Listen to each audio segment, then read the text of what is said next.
안녕하세요. 금요사건 파일 디바제시카입니다. 1977년 11월 서울 구치소. 여기서 사형을 당하기 직전 한 사형수가 이런 유언을 남겼습니다. 나는 살인마가 아닙니다. 폭행 치사를 한 거라고요. 사형 너무한 거 아닙니까? 설사 내가 토막을 냈다 해도 사체 손괴죄일 뿐인데 사형은 억울하다고요.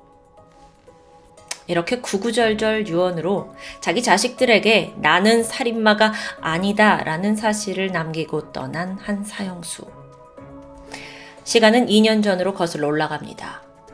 1975년 6월 20일 밤 9시 서울 종로구 명륜경찰서에 한 통의 제보가 들어와요. 웬 쓰레기장에 멀끔하게 차려입은 남자가 서성이고 있는데 한참을 어슬렁거리더니 잠시 후에 뭔가 잘 포장한 큰 물체를 버리고 갔다. 수상하다라는 신고였어요. 그런데 당시에 이걸 접수한 경찰은 그럴 수도 있죠. 대수롭지 않게 여겼고요. 추가 조사는 이루어지지 않았습니다. 그렇게 이틀이 지나고 6월 22일 같은 경찰서로 이번엔 43살의 여성 이숙자 씨에 대한 실종 신고가 접수돼요. 신고를 누가 했냐면 이 씨의 24살 난 딸이었죠. 엄마가 3일 동안 연락이 되지 않아서 신고를 한 건데요. 그리고 같은 날 환경미화원의 신고도 연이어 접수됩니다. 쓰레기를 수거하던 중에 사람의 것으로 보이는 뼈를 발견했다는 내용이었어요. 자, 퍼즐이 맞춰지죠. 그제서야 경찰은 이틀 전 받았던 그 제보 전화를 떠올렸어요. 여성의 실종과 더불어 강력 범죄가 의심되는 상황이에요. 경찰은 먼저 그 환경미화원이 신고한 현장에 가봤죠. 거기서 동물 뼈 같은 거를 수거를 했는데요. 근데 문제는 70년대 당시는 지금처럼 과학수사가 체계적일 때가 아닙니다. 그래서 일단 경찰이 어떤 행동을 했냐면 이 수거한 뼈가 사람 건지 동물 건지를 확인해야 했고, 그래서 일단 급한 대로 인근 정육점으로 가요. 지금으로서는 상상조차 할 수 없는 진행 방식이죠. 어쨌든 그 뼈를 관찰해본 정육점 사장이 이건 살을 잘 발라낸 송아지뼈 같은데요? 라고 추정했습니다. 근데 송아지뼈가 왜 도심 쓰레기통에서 나와요? 경찰은 결국 이걸 국과수에 보냈고 그 결과 사람의 것임이 드러납니다. 여기서 경찰은 앞서 실종 신고가 있었던 이숙자 씨가 유골의 주인이 아닐까 의심하긴 했어요. 하지만 상식적으로 이틀 만에 시신이 이렇게 뼈로만 발견된다는 건 좀 납득하기 어려웠던 거예요. 그래서 이번에 경찰은 신고자였던 딸의 증언을 좀 더 들어보기로 합니다. 우선 딸은 엄마 이숙자 씨와는 따로 살고 있었어요. 그치만 이번 실종에 있어 엄마의 동거남 이팔국이 상당히 의심된다고 진술했죠. 이 남자가 평소에도 엄마에게 손찌검을 하면서 포악한 모습을 보였기 때문인데요. 실종 신고 6일째 되던 날입니다. 경찰은 이숙자 씨 주변 인물들을 모두 소환했는데 그 중에는 동거 중이던 48살의 이팔국 그리고 이팔국의 전처와 사이에서 낳은 4명의 남매도 모두 포함되어 있었습니다. 그리고 여기서 이 4남매들이 자기들이 보고 느꼈던 걸 경찰에 상세하게 진술하기 시작해요. 남매 중 한 아이는 지난 20일 새벽 아버지 이팔국과 이숙자 씨가 싸우는 소리를 들었습니다. 근데 싸움이 오래가지 않았고 곧 조용해져서 다시 아이는 잠에 청했죠. 근데 다음날 아침에 일어나 보니까 집안에 굉장히 역겨운 냄새가 진동하는 거예요. 아빠, 이 무슨 냄새예요? 그 아이들이 물어보니까 이팔국은 벌레가 들끓어서 청소 좀 해야 돼. 그래서 막 집안 대청소를 합니다. 남매 중 또 다른 아이는요, 이 냄새에 대해서 더 상세하게 기억해냈어요. 뭔가 태운 냄새랑요, 그리고 정육점에서 나는 냄새가 막 섞여서 났어요. 굉장히 결정적인 증언이었죠. 그래서 경찰은 이팔국에 대한 의심을 더 짙어져만 갈 수밖에 없었습니다. 여기에 더해 국과수의 정밀 분석 결과가 나왔는데 안타깝게도 뼈는 이숙자 씨 것임이 밝혀집니다. 경찰의 신문이 계속되면서 이팔국은 굉장히 당당한 태도였어요. 오히려 막 눈을 부라리면서 억울하다고 경찰한테 성질을 냈을 정도예요. 계속되는 경찰의 추궁 끝에 결국 그는 자신이 동거녀 이숙자 씨를 살해했다는 자백을 하게 되는데, 그러면서 하는 말이 저는 지금도 그녀를 사랑합니다. 사형만은 안 되겠죠? 이팔국은 1928년 경북 영천에서 태어났습니다. 일찍이 부모를 여의었지만 어릴 때부터 공부를 열심히 했고 그 덕에 당시에는 정말 드문 대학원 출신의 고학력자가 되었어요. 여러분의 예상과는 전혀 다르죠. 보통 이제 뭐 가난한 환경에 학습도 못하고 뭐 이렇게 우왕좌왕 사는 삶인데 대학원이라뇨. 1958년에 전처와 만나서 결혼했고 네 남매의 아버지로서 평범한 삶을 사는가 싶었습니다. 하지만 결혼 11년 차인 1969년 알 수 없는 이유로 전처가 갑자기 사망하면서 삶이 조금씩 무너져요. 그러다 1972년, 그러니까 전처가 죽은 지 3년 만에 이 자택에서 가정부를 강간한 채로 형사 입건됩니다.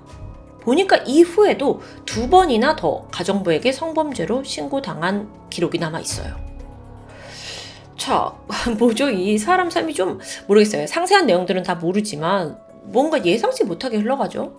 근데 그런 그에게 새로운 인연이 찾아왔는데 바로 이숙자 씨였던 겁니다. 당시 이 씨는 서울 시내에서 다방과 양장점을 운영하고 있었습니다. 이팔국이 여기에 단골 손님으로 드나들면서 두 사람이 가까워졌던 거예요. 당시 이숙자 씨는 이팔국을 만나기 이미 7년 전에 합의 이혼을 한 상태였고요. 1973년 9월부터 두 사람은 종로 명륜동에서 동거를 시작합니다. 그런데 이팔국이 사실 연인 관계가 된 이후로 계속 실직 상태였다고 해요. 그러다 보니까 생활이 어떻게 돼요? 이숙자 씨가 벌어오는 돈으로 이 두 사람이 다 생활을 해야겠죠? 사실 두 사람뿐만이 아닙니다. 이숙자 씨 입장에서는 동거남에 이팔국이 데려온 4남매까지 모두 먹여 살려야 하는 입장인 거예요. 아무리 사랑도 좋지만 이게 지속되면 지치죠. 그래서 이 씨는 불만이 점점 쌓여갔고 왜 직장을 잡지 않냐? 왜 이렇게 빈둥거리기만 하냐? 이팔국을 굉장히 못마땅해 했습니다. 점점 두 사람이 다투는 날도 늘어갔고요. 이팔국의 증언에 따르면 살인이 벌어지기 하루 전날인 6월 19일 둘은 이숙자 씨의 양장점에서 저녁 식사를 하고 밤 11시 반쯤 함께 집으로 귀가했습니다. 그때부터 말다툼이 시작됐어요.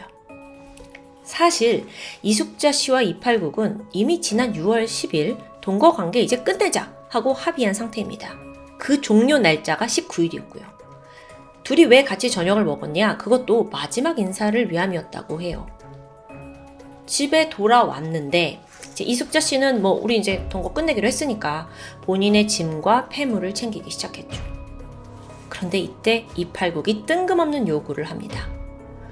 이숙자 씨가 지금 운영하고 있는 의상실과 집을 본인 명의로 바꿔달라는 거예요. 너무 황당하죠. 그래서 이숙자 씨도 너 무슨 소리 하냐 하면서 이걸 거절합니다. 그랬더니 여기서 이팔국이 대뜸 서류 한 장을 내밀어요. 보니까 이게 두 사람이 이미 혼인신고가 되었다는 등본이었어요. 그러니까 이팔국이 도장을 위조해서 몰래 이 여자와 혼인신고를 해버린 겁니다. 여기에 화를 안 낼 사람이 어디 있어요. 이숙자 씨가 크게 분노하면서 너 왜 이딴 짓을 했냐 하고 항의했죠. 그렇게 다툼이 격해졌고 결국 이게 몸싸움으로까지 이어졌어요. 이팔국의 주장에 따르면 그가 몸싸움을 하던 중에 이숙자 씨를 살짝 밀쳤는데 그러면서 그녀가 쓰러졌고 숨졌다고 진술합니다. 당연히 거짓말이었죠. 경찰 조사 결과 그는 이숙자 씨를 목 졸라 살해한 것으로 밝혀집니다. 아니, 이 공간이 어떤 곳인지 아시죠? 네 남매가 지금 함께 거주하는 거예요. 근데 이 집에서 이숙자 씨가 사망한 거고요. 죽은 시신을 물끄러미 바라보던 이팔국은 이때부터 거의 인간이기를 포기한 듯 잔혹하게 사체 훼손을 실행합니다. 우선 시신을 욕실로 옮겼어요. 그리고 새벽 1시부터 6시까지 5시간에 걸쳐 끔찍한 행각을 벌였죠. 사실 그는 과거 도축업을 했던 경험이 있습니다. 그 말인즉슨 이 시신 처리도 자기가 원하는 대로 다룰 수 있다는 거예요. 그는 집에 있던 칼과 톱을 가져오더니 먼저 사체의 뼈와 살을 분리했죠. 그렇게 잘라낸 피부 조각은 일단 자기 집에서 머리카락과 함께 태워버립니다. 그 다음날 애들이 맡았던 냄새가 어디서 왔는지 아시겠죠? 또 여기서 미처 태우지 못한 살점들은 잘게 토막을 낸 후에 하수구에 버렸는데요.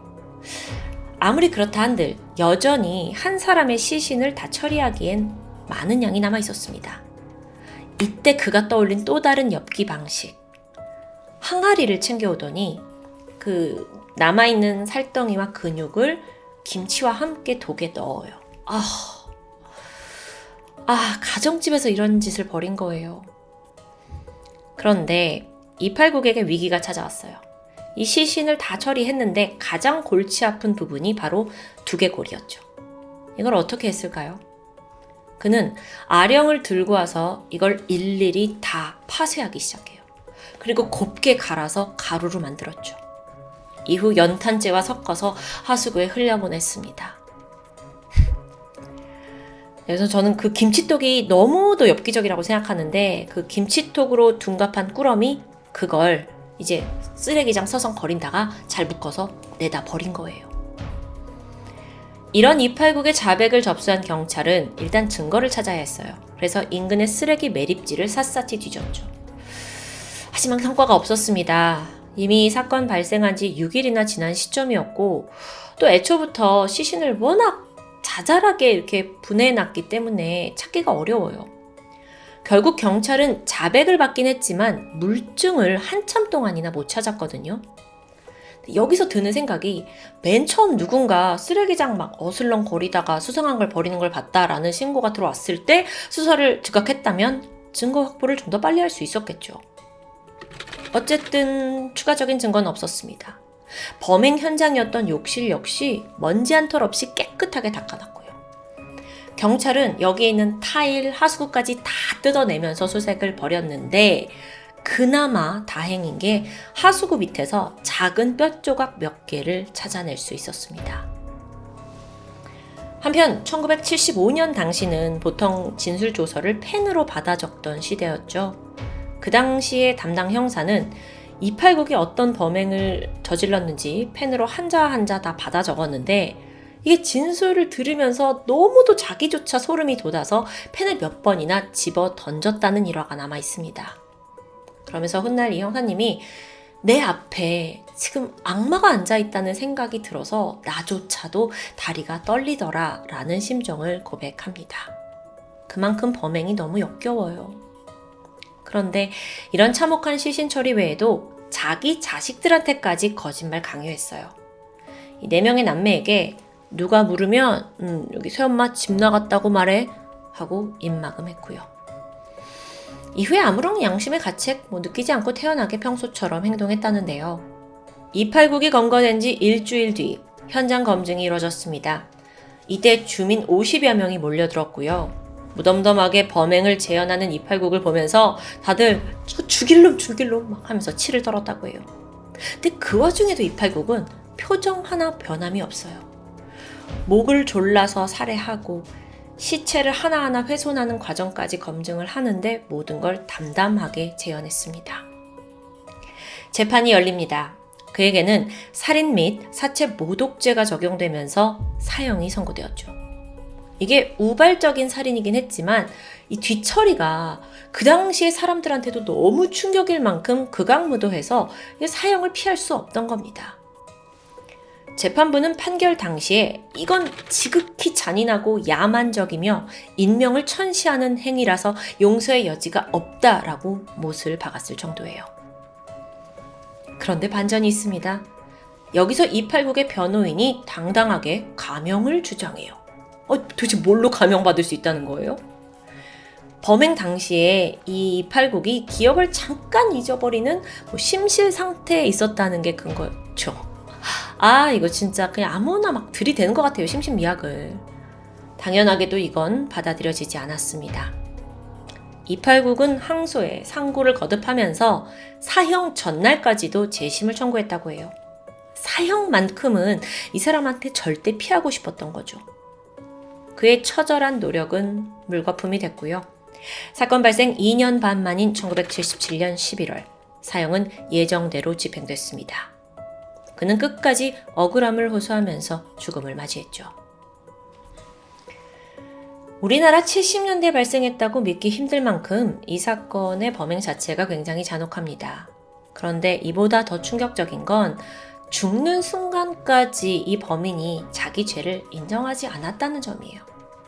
자기 자식들한테 나는 결코 살인마가 아니다라고 꼭 전해달라고 했다는데요. 전 이 모습이 너무 가증스럽습니다. 그럼 누가 이숙자 씨를 죽인 건데요? 누가 시신을 훼손하고 유기한 건데요? 이렇게 꼭 끝까지 치졸해야 했을까요? 지금까지 그 누구도 이팔국의 죽음을 애도하지 않는 이유를 이제는 그도 하늘에서 잘 알고 있겠죠. 지금까지 금요사건 파일 디바제시카였습니다.